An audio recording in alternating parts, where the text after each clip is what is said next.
যুবক যুবতী যারা মা হতে চায়, বাবা হতে চায়, আগেই তাদের ইনসুলিন রেজিস্ট্যান্স ঠিক করবে, তারপর যদি বাচ্চা নেয় বা গর্ভবতী হয়, প্রেগনেন্ট হয়, তাহলে এই কোনো দিন তার ওখানে ডায়াবেটিস ডেভেলপ করতে পারে না, অসম্ভব। বুঝতে পেরেছেন? ধরেন একটা লোক, তার কোষ ফাঁকা খালি, তার কি ইনসুলিন রেজিস্ট্যান্স হবে? আর ইনসুলিন রেজিস্ট্যান্স থেকে ডায়াবেটিস হতে সময় লাগে 12 বছর, 10-12 বছর, এত সোজা না, ঠিক আছে? তো তার মানে যার ইনসুলিন রেজিস্ট্যান্স নাই তার কি ডায়াবেটিস হবে? রুট কজ, গোড়ায় আসেন, রোগের গোড়া থেকে।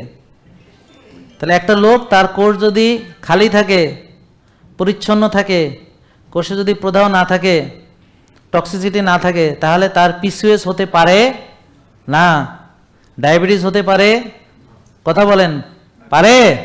জোরে বলেন, পারে?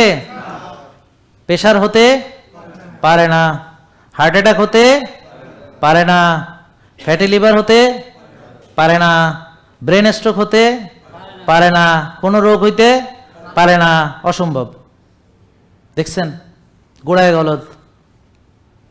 তাহলে এখন কাদের রোগ হবে না? যাদের এক ভাগ খাওয়া, প্রকৃত খাওয়া, রোজা রাখা, ব্যায়াম, ঘুম, মানসিক প্রশান্তি, রোদ্রে যাওয়া, ঘাসে হাঁটা এবং ডিসিপ্লিন, মানসিক প্রশান্তি, বারবার বলছি মানসিক প্রশান্তি, ভেরি ভেরি ইম্পর্টেন্ট, মানসিক প্রশান্তি। তাহলে আপনি নিজের অশান্তি নিজে তৈরি করেও রোগী হইতে পারেন, অথবা রোগের যন্ত্রণায় অশান্তি হইয়া আরো বড় রোগী হইতে পারেন, নাকি? বুঝতে পারছেন না?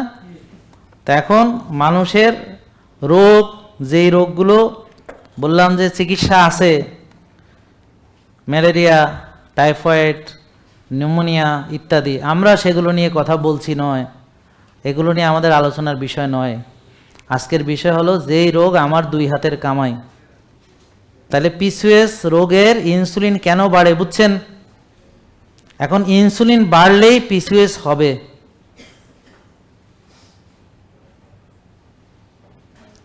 তাহলে এর ইনসুলিন পরীক্ষা করতেই হবে। তাহলে অবশ্যই প্রতিটা পিসিওএস যাদের ইনসুলিন মাস্ট, হোমায়ার মাস্ট করাতেই হবে।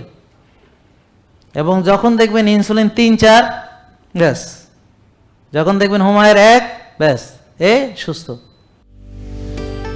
জেকে লাইফস্টাইল, ওষুধ মুক্ত সুস্থ জীবন।